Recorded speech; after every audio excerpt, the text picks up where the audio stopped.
ইশতেহার ঘোষণা করছি। ঢাকা বিশ্ববিদ্যালয়ে আমি দীর্ঘদিন ধরে আছি। 2018 সালে আমার অ্যাক্টিভিজম শুরু। দীর্ঘ সময় ধরে যখন আমি ঢাকা বিশ্ববিদ্যালয়ের হলে জসীমউদ্দিন হলে যখন হলে ছিলাম, তখন আমি বুঝতে পেরেছিলাম মাথা বোঝার ঠাঁইকে কীভাবে ইনস্ট্রুমেন্টালাইজ করা হয়, পলিটিক্যাল হাতিয়ার হিসেবে কীভাবে মাথা বোঝার ঠাঁইকে ব্যবহার করা হয়। তো সেই জায়গা থেকে আমি তখন থেকে আওয়াজ শুরু করি, প্রথম বর্ষ থেকে বৈধশী। তো সেই জায়গা থেকে আমি ঢাকা বিশ্ববিদ্যালয়ে ডাকসু নির্বাচন 2025 এইচএস পদপ্রার্থী, আমি যদি নির্বাচিত হই তাহলে আমি প্রথম বর্ষ থেকে বৈধশী নিশ্চিত করবো। কীভাবে করবো? ঢাকা বিশ্ববিদ্যালয়ের আশেপাশে যেসব ব্যাচ এবং ভবন আছে সেগুলোকে ভাড়া নেওয়া এবং ভাড়া নেওয়ার মাধ্যমে ঢাকা বিশ্ববিদ্যালয়ে প্রশাসনিকভাবে তাদেরকে সিটের ব্যবস্থা করা যায়। যদি সেটা করা না হয় তাহলে আবাসিক ভিত্তিতে দেওয়া যায়। ঢাকা বিশ্ববিদ্যালয়ের প্রশাসনের পক্ষ থেকে আমরা দেখতে পাচ্ছি একদিকে 2008 কোটি টাকার বাজেট আছে, কিন্তু আমরা দেখতে পাচ্ছি কোনো ধরনের নতুন হল নির্মাণের রোডম্যাপ এখন পর্যন্ত ঘোষণা করা হয় না। তো সেই জায়গা থেকে ঢাকা বিশ্ববিদ্যালয়ের প্রশাসনের জন্য দ্রুততম সময়ে রোডম্যাপ ঘোষণা করে নতুন হল নির্মাণের, সেটার জন্য আমি প্রশাসনিকভাবে কাজ করতে পারবো যখন আমি একজন এজিএস হয়ে ডাকসুতে বসতে পারবো। এত বছর ধরে আমি প্রথম বর্ষ থেকে বৈদেশিক থেকে শুরু করে হলের ক্যান্টিনের খাবার থেকে শুরু করে ট্রান্সপোর্টেশন থেকে শুরু করে যেসব বিষয় নিয়ে আমি রেজ করেছি সেসব বিষয় আমি এক্সিকিউট করতে পারবো যখন ডাকসুতে নির্বাচিত হতে পারবো। আমি আমার জায়গা থেকে আরেকটা গুরুত্বপূর্ণ কাজ করবো, সেটা হচ্ছে ঢাকা বিশ্ববিদ্যালয়ের এই ডাকসু, এখানে বিপি আছেন, জিএস আছেন, এখানে বিভিন্ন পদে যারা আছেন, বিভিন্ন পদে যারা দায়িত্ব পালন করবেন তাদেরকে আমি জবাবদিহিতার আওতায় আনতে পারবো। কারণ ঢাকা বিশ্ববিদ্যালয়ে থাকাকালীন সময়ে আমি পুরোটা সময় ইনস্টিটিউশনকে চ্যালেঞ্জ করেছি, ইনস্টিটিউশনের বিভিন্ন ধরনের ফাঁক ফোকর, তাদের দুর্নীতি, সেসব নিয়ে আমি সবসময় সোচ্চার ছিলাম। তো সেই জায়গা থেকে আমি ঢাকা বিশ্ববিদ্যালয়ের যে ডাকসু, পুরো ডাকসু বইটাকে কীভাবে জবাবদিহিতার আওতায় আনা যায় সেটা নিয়ে আমি কাজ করতে আগ্রহী এবং এটাতে আমি এক্সপার্ট, যেহেতু আমি দীর্ঘ সময় ধরে অ্যাক্টিভিজম করে যাচ্ছি।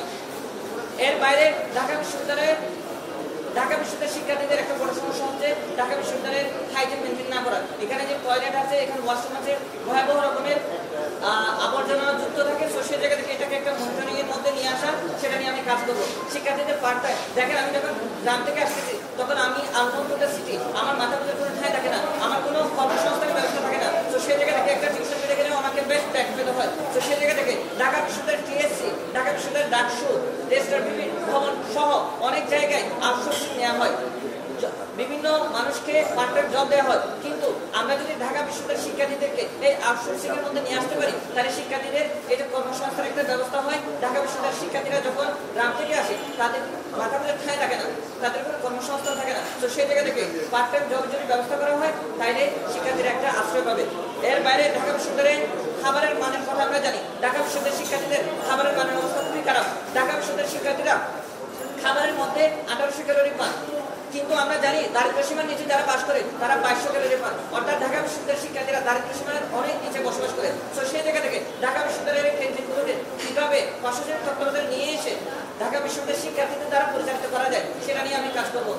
আপনাদেরকে জানার জন্য বলতেছি, ঢাকা বিশ্ববিদ্যালয়ে দুই ধরনের ক্যান্টিন আমরা দেখতে পাই, একটা হচ্ছে মেস আর একটা ক্যান্টিন। ক্যান্টিন ইজারা দেওয়া হয় আর মেস শিক্ষার্থীদের দ্বারা পরিচালিত হয়। তো সেই জায়গা থেকে ঢাকা বিশ্ববিদ্যালয়ের ক্যান্টিনগুলোকে প্রশাসনের তত্ত্বাবধানে নিয়ে এসে ঢাকা বিশ্ববিদ্যালয়ের শিক্ষার্থীদের দ্বারা যদি পরিচালিত করা হয় এবং আমাদের সকালটা শুরু হয় কিন্তু চাইল্ড লেবার দিয়ে। আমি যখন সকালবেলা নাস্তা করতেছি তখন আমাকে যে ওয়েটার খাবারটা দিচ্ছে সে কিন্তু 13 বছর বা 14 বছরের শিশু, তাকে ক্লাসে থাকার কথা, পড়াশোনায় থাকার কথা, কিন্তু আমরা আমাদের দিন শুরু হয় চাইল্ড লেবার দিয়ে। তো সেই জায়গা থেকে ঢাকা বিশ্ববিদ্যালয়ের প্রশাসনিক তত্ত্বাবধানে যদি এই কেন্দ্রগুলো নিয়ে আসা হয় তাইলে ঢাকা বিশ্ববিদ্যালয়ের শিক্ষার্থীরা এখানে পার্ট টাইম জব করতে পারে, ক্যান্টিনে কাজ করতে পারে।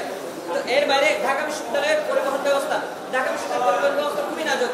আমরা দেখতে পাই ঢাকা বিশ্ববিদ্যালয়ের শিক্ষার্থীদের ক্লাস পরীক্ষা শেষ হতে না হতে, ক্লাস ক্যাম্প শেষ হতে না হতে ঢাকা বিশ্ববিদ্যালয় ত্যাগ করতে হয়। তো সেই জায়গা থেকে ঢাকা বিশ্ববিদ্যালয়ের বাসের সংখ্যা বাড়ানো এবং 8টা থেকে 9টা পর্যন্ত কীভাবে বাস সার্ভিস চালু রাখা যায় সেটা নিয়ে আমরা দীর্ঘদিন ধরে কাজ করে আসছি। আমরা এটা নিয়ে যদি আমরা জিতে আসি তাহলে আমরা এটা নিয়ে কাজ করবো। ঢাকা বিশ্ববিদ্যালয়ের স্টাডি ভবনের অটোমেশন পদ্ধতি, এটা নিয়ে আমরা দীর্ঘ কাজ করছি এবং আমরা নিযুক্ত হয়েছি আমি ব্যক্তিগতভাবে। আর ঢাকা বিশ্ববিদ্যালয়ের অ্যাসিস্ট্যান্ট প্রফেসর লিটু কর্তৃক আমি নিযুক্ত হয়েছিলাম 2022 সালে, বিসিএস স্যার বলে না কেন। তো সে জায়গা থেকে আমরা এটা নিয়ে বেশ কাজ করেছি।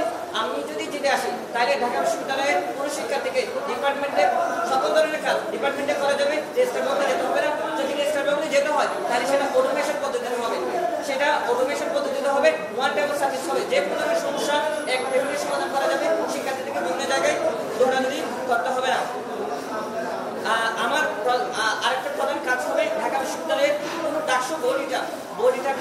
গণতান্ত্রিক করা, জবাবদিহি করা, এটা নিয়ে আমার বেশ অনেক বছর ধরে আমি কাজ করেছি। ঢাকা বিশ্ববিদ্যালয়ের প্রত্যেকটা বিষয়কে আমি ক্রিটিক্যালি দেখেছি, প্রশ্ন করেছি। তো সেই জায়গা থেকে ডাকসুর বিক্রি থেকে শুরু করে যত ধরনের পদ আছেন, দায়িত্ব আছেন, তাদেরকে জবাবদিহিতার মধ্যে রাখতে আমি বেশ কাজ করতে পারবো, এটাতে আমি এক্সপার্ট। তো সেই জায়গা